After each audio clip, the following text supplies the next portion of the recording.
নে এবার খেয়ে দেখ।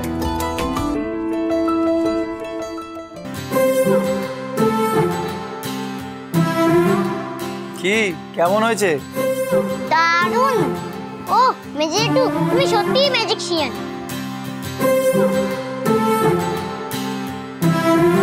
আবার ভুল। অনেক হয়েছে, আর পাকা পাকা কথা বলতে হবে না, এবার খেয়ে নে।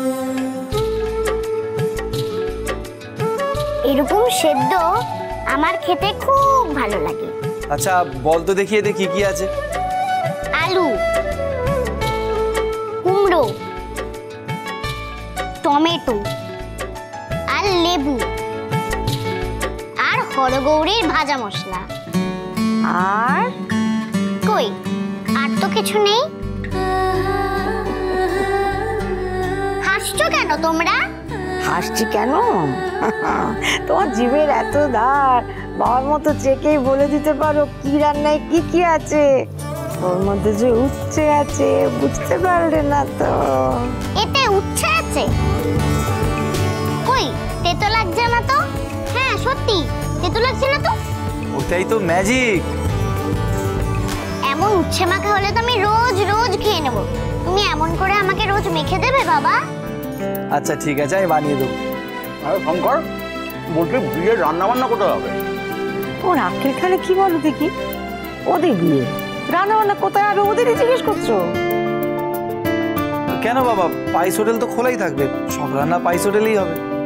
থাক খোলা, বিয়ের রান্না পাইস হোটেলে হবে না। কেন মা, আমি থাকতে? তোরও আকেলখানা গেল। নিজের বিয়েতে তুই ছাদনাতলা ছেড়ে কোমরে গামছা বেঁধে রান্না করতে বসবি?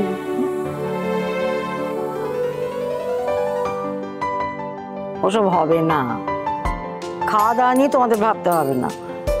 আমার এক সই আছে, অন্নপূর্ণা। ও, ওই যাদের ক্যাটারিং এর বিজনেস?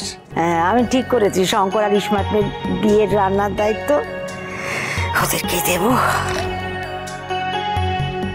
কিন্তু তারা কি খাবারে সেই স্বাদ আনতে পারবে মহেশমতি?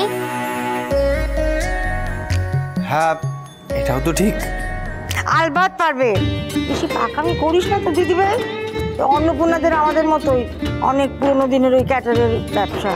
দিদি ভাই, সে তোমার মহেশমতির গলায় গলায় সই। ওদের নামে বদনাম করলে মহেশমতির গায়ে ছ্যাঁকা লাগবে। জেম্মা, তোমাদের বিয়েতে সবাই খেতে আসবে, শুধু আমার বাবা আসবে না?